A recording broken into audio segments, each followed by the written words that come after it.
Muito boa noite, minha gente. Sejam muito bem-vindos a mais um Projeto EBD, nossa playlist que nós comentamos as lições da revista Betel Dominical.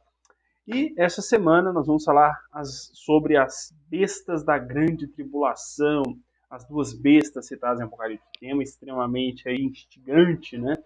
Que envolve uma série de simbolismos, enfim, né? Bom, lembrando, se você gosta de teologia, não deixe de se inscrever no canal, de curtir o vídeo, de comentar.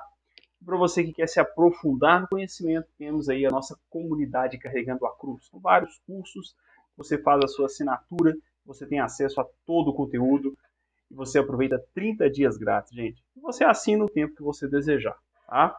Tem os links aí na descrição, beleza? Então, sem mais demora, vamos lá para o nosso tema: as duas bestas da grande tribulação. O texto base está em João, 1 João, primeira carta, tá? É o mesmo apóstolo que escreve tanto o evangelho quanto as cartas. E o texto base está em 1 João, capítulo 2, versículo 18, que diz assim: Filhinhos, é já a última hora. E como ouvistes que vem o anticristo, também agora muitos se têm feito anticristos. Por onde conhecemos que é já a última hora. Esse texto ele é interessante porque as bestas elas vão falar do anticristo, tá? Elas vão apontar para o anticristo e para o falso profeta, tá? Mas veja só, esse texto que o comentarista escolheu, ele é muito emblemático, porque ele diz assim, olha, vocês já ouviram do anticristo que vai vir, vai governar, tá? Vai se parecer com, querer se parecer com Cristo, enfim.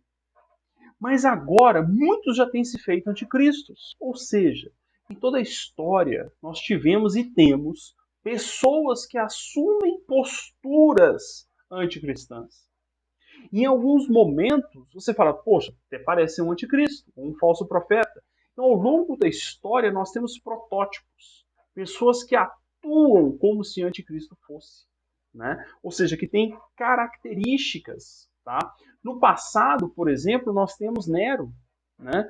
Nossos irmãos da igreja primitiva pensaram no imperador Nero, a perseguição que ele promove, como sendo ele um anticristo.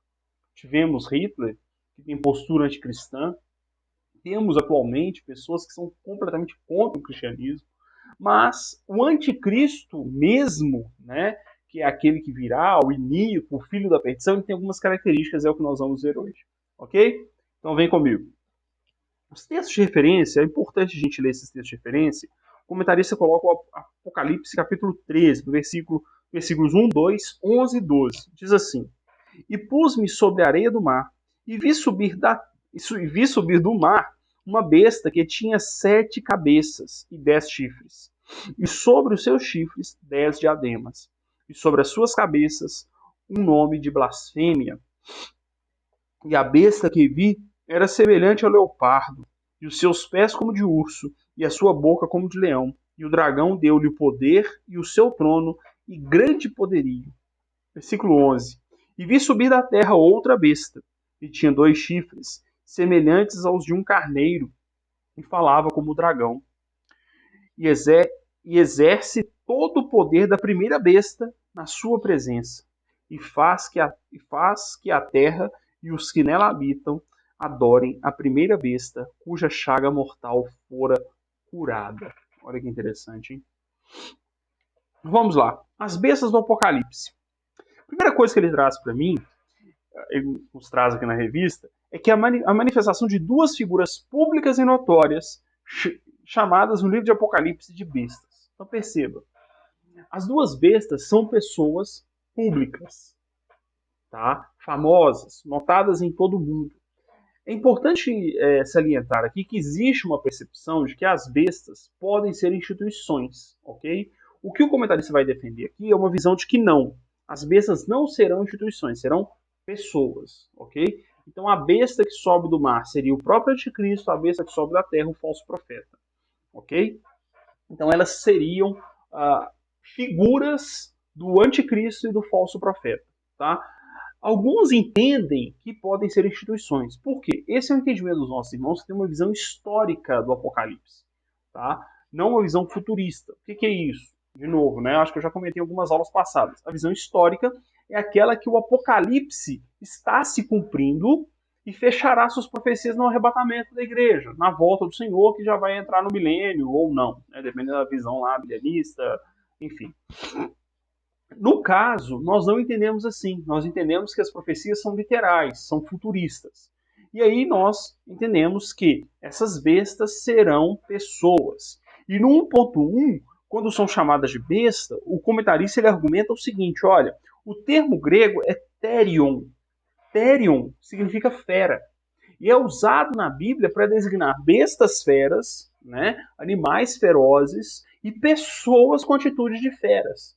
Né? Mais ou menos quando a gente chama alguém, fulano é um besta. Né? Ou seja, ele tem uma atitude bestial, uma atitude irracional. Então, sim, na antiguidade, a palavra therion era usada tanto para animais ferozes, quanto para pessoas com atitudes bestiais, com atitudes irracionais. Beleza? E aí é o mesmo termo usado aqui no Apocalipse para falar das duas bestas. Ok? Muito bem. 1.2 é onde ele vai argumentar que serão pessoas. E ele coloca o seguinte, olha, o texto dizendo, eles aparecem sendo lançados vivos no fogo, no lago de fogo, o que indica tratar-se de pessoas. Olha o texto. E a besta foi presa, e com ela o falso profeta, que diante dela fizeram os sinais com que enganou os que receberam o sinal da besta, e adoraram a sua imagem. Estes dois foram lançados vivos no ardente lago de fogo e de enxofre. Ou seja, a besta tem que ser aqui uma pessoa porque ela é viva. Uma instituição não seria viva, não seria lançada no lago de fogo viva, ok? Marcelo, qual a sua opinião pessoal? Eu falei, olha, sinceramente, no que tange ao Apocalipse, eu não tenho opiniões fechadas, ok? Me parece que há sim uma possibilidade de ser instituições, há uma possibilidade de ser pessoas, ok? Eu espero não estar aqui para ver, já estar na glória com o nosso Senhor. Marcelo, mas por causa desse comentário, é importante dizer o seguinte, por que a gente tem que estudar o Apocalipse, a escatologia, sempre que a igreja não vai estar aqui? Bom, nós entendemos que a igreja não vai estar aqui, mas é importante entender que essas profecias, como foi na lição passada, elas nos mostram muito do que está acontecendo agora. Tá? E o mundo está sendo preparado para esse governo do anticristo. Se nós não conhecemos o que vai acontecer, como que a gente vai identificar esse preparo? Como que nós vamos ensinar a igreja sobre essas coisas? Como que nós vamos nos preparar e nos comportar de maneira bíblica diante de toda essa confusão que está o mundo aí, que nós entendemos pelo estudo escatológico, que é a preparação para o governo do anticristo. Entenderam? Então o estudo escatológico tem uma aplicação agora, que é nos prepararmos diante de tudo que está acontecendo, sabendo que tudo que está à nossa volta é um preparo para o governo do anticristo. Ok? Então precisamos estudar para sabermos nos comportar, para entendermos como nos portar como verdadeiros cristãos. Muito bem. 1.3. Receberão poder maligno. A Bíblia nos revela a fonte de poder da primeira besta. E o dragão deu-lhe o seu poder, e o seu trono, e grande poderio. Ou seja, a besta ela tem o poder do próprio Satanás, né? O poder maligno, ok? O Antônio Gilberto comenta que é uma trindade satânica ali, né? O dragão, que procura imitar Deus, a besta, que vai imitar o Senhor Jesus, e o falso profeta, que é a segunda besta, que imita o Espírito Santo, né? Então há ali a ação do próprio adversário, o anticristo. Lembrando, gente, que quando a gente fala de anticristo, esse anticristo não é Satanás, tá? Não é Satanás. É aquele que vai governar em nome de Satanás. Ou seja, a ele foi dado o poder do dragão, que é a antiga serpente, ou seja, Satanás. Então Satanás age através do anticristo. O anticristo está a serviço de Satanás, ok? O anticristo será uma pessoa, tá? Não Satanás encarnado, ele não vai encarnar, tá? Ele vai tentar, através dessa pessoa, se parecer com Cristo, tá bom? Mas ele não vai encarnar, como alguns pensam, né? Que o anticristo será a encarnação de Satanás. Não, né? Jamais, ok? Então será uma pessoa a serviço de Satanás, ok? Muito bem. A besta que sobe do mar. A primeira coisa que ele traz são os nomes e títulos do anticristo. Tá? A besta ela mostra, né, o caráter do anticristo. E ele nos ressalta o seguinte, que os nomes do anticristo revelam exatamente a sua natureza, o seu caráter. Ele é chamado de o príncipe que há de vir, o assolador, Daniel 9, 26 e 27. Daniel ainda chama de ponta pequena, ou seja, aquele que tem pouca força diante do nosso Senhor. Daniel 7, versículo 8. Paulo chama de homem do pecado e filho da perdição, 2 Tessalonicenses, chama ele de Níquel também, né, 2 Tessalonicenses, capítulo 2, versículos 3 e 8. E João o chama efetivamente de anticristo. É aquele que é contrário ao Senhor, aquele que age contra tudo, né? Paulo diz, né, aquele cuja ação é não a Deus, né, em 2 Tessalonicenses capítulo 2. Ele fala exatamente isso, tá ok? Segundo, o retrato falado do anticristo, né? Olha que interessante. Ali traz a descrição daquela besta, e aquela besta é a descrição do próprio anticristo, né? O Antônio Gilberto, ele trata, olha, o leopardo, ele faz a associação da visão ali do Apocalipse com a visão de Daniel. Lá em Daniel capítulo 7, né? Lá no capítulo 7 de Daniel, Daniel vê os 4 animais. O último animal é exatamente essa besta, né? Mas essa besta é uma mistura de todos os outros. Olha só, lá no capítulo 7 de Daniel, o leopardo representa o Império Grego. O urso, o Império Persa. O leão, o Império Babilônico. O quarto animal, ele é tudo aquilo também. Né? Daniel não descreve ele completamente, mas ele é descrito no Apocalipse. Parece um leopardo, tem pé de urso, tem cabeça de leão. Ou seja, ele tem tudo que era anterior ali. Né? Ou seja, toda aquela atrocidade era o que eu falava lá no começo, né? Quando eu fiz a introdução, no versículo que ele colocou de base. Ou seja, a história passou ali várias características que o anticristo vai ter. Os impérios do passado, aqueles imperadores, aqueles governantes que agiram contra o povo de Deus, que agiram contra o cristianismo, era meio que não vou dizer um gostinho, né, porque não é bom, mas assim, era uma amostra, né, do que será o anticristo no futuro, ok? Por fim, ele vai tratar das características, né, 2.3, as características do anticristo, tá? E aí ele vai colocar aqui, é um grande orador, será um grande empreendedor e dominará a economia mundial, será um político notável. E aqui eu faço uma pequena crítica ao comentarista da revista, porque ele coloca aqui que ele vai ter as características que a gente mais conhece hoje, né? Quando na verdade ele fala que vai ser um empreendedor, né, empresarial e tudo, não é bem isso. Me parece que esse domínio econômico de Satanás, do anticristo, perdão, será em decorrência do seu poder político. Tá? Ele cita aqui Apocalipse 13, versículo 16 e 17, que é exatamente quando fala que quem não tiver a marca da besta não vai poder comprar nem vender. Isso, na verdade, demonstra controle e não uma atitude empreendedora do anticristo. Tá? O anticristo não está criando uma empresa para colocar um serviço no mercado. Não, ele está dominando.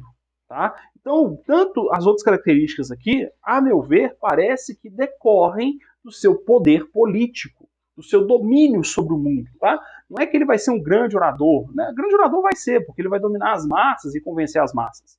Né? Mas, assim, esse controle, esse empreendedorismo que ele cita aqui, não, o anticristo não vai ser um grande empreendedor. Ele vai ter domínio sobre as coisas, ele vai ter domínio sobre a economia, ele vai ter domínio sobre os povos, ele vai ter domínio sobre as relações internacionais. Então é esse domínio que ele vai ter, ok? Então quando ele coloca aqui características, eu acho que ele faltou um pouco aqui essa percepção. Tá? O que o anticristo vai ter poder sobre o mundo, né? E isso vai levar ele a dominar a economia, a dominar a política e assim por diante. Tá?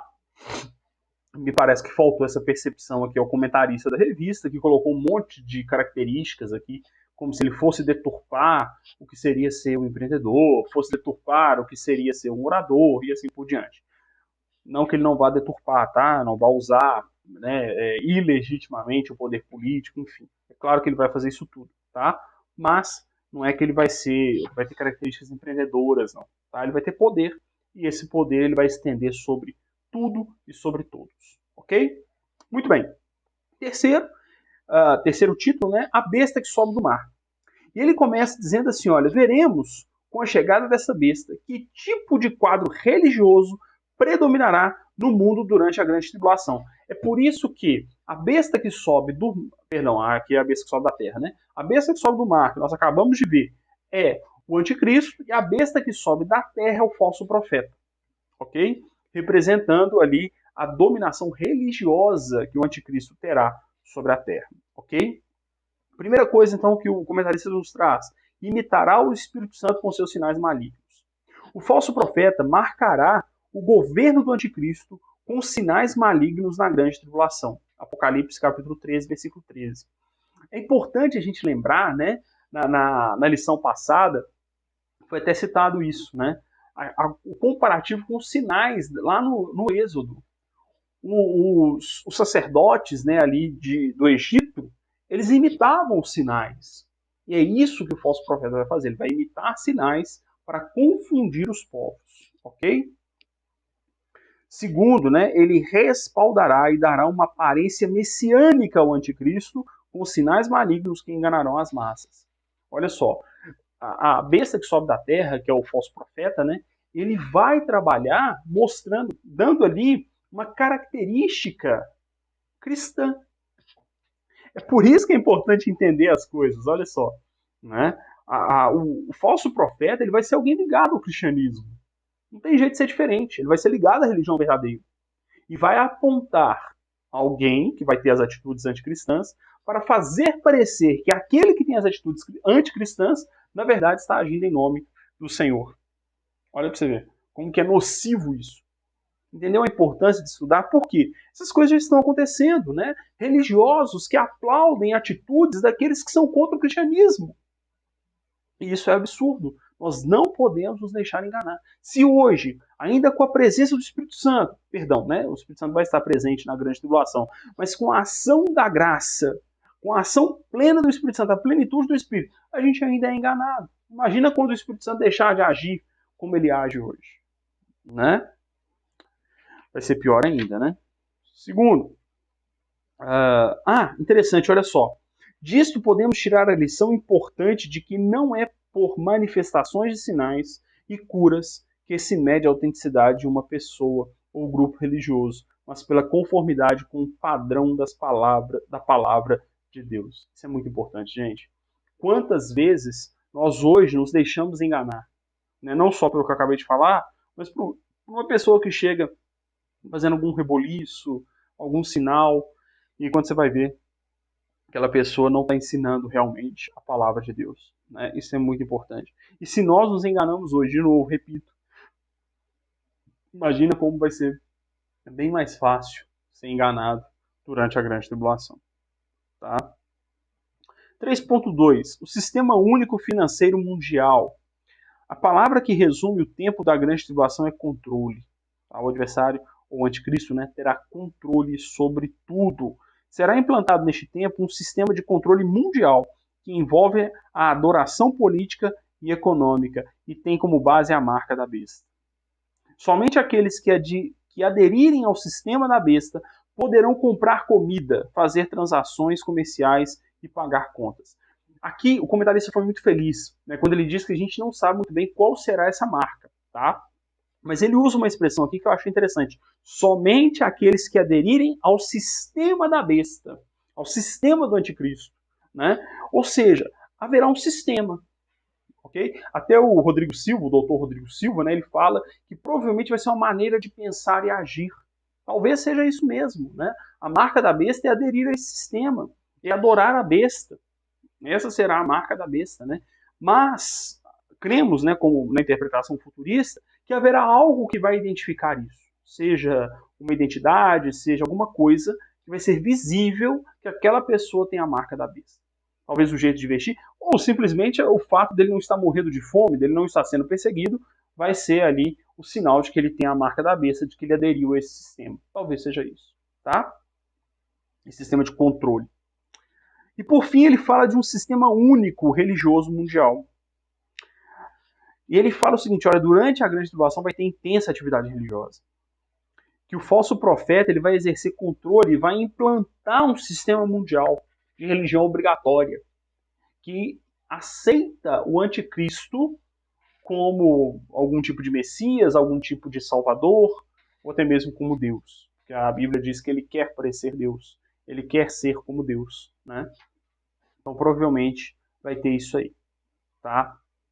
E ele termina dizendo assim, olha, não pode haver mistura de seitas heresias na prática da fé cristã. Nós temos que ter cuidado. Tá? Ele cita aqui a questão ecumênica, né? A gente tem que ter cuidado ao definir ecumenismo. Ecumenismo, gente, é cristianismo com hinduísmo, tá? Cristianismo com não sei o quê. E seitas dentro do cristianismo, tá? Então nós não podemos aceitar aquilo que é contra a base do evangelho, tá? Isso é muito importante. Marcelo, como que eu sei que eu estou vendo uma prática ecumênica? Quando você tem cristãos se juntando a pessoas que não têm práticas cristãs. E o que não são práticas cristãs? Ensinos não cristãos. Gente, o ensino não cristão ele nega os pontos chaves do cristianismo. Trindade, salvação pela graça, sacrifício de Jesus, divindade de Cristo, né, que está ligado à trindade. Né? Então, essas negações são heréticas. Okay? Que Jesus é eternamente Deus, que Jesus é Deus e homem ao mesmo tempo. Tá?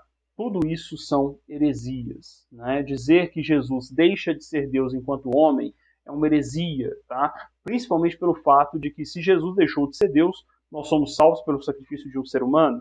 Não, nós somos salvos pelo sacrifício do Deus que se fez carne, do Verbo que se fez carne. Porque ele não perde a sua divindade. Então, essas questões são heréticas. Tá? A gente tem que ter cuidado. Ecumenismo se configura quando você se junta, né, com essas questões aí, com essas religiões que são contrárias ao cristianismo, que são contrárias ao ensino bíblico.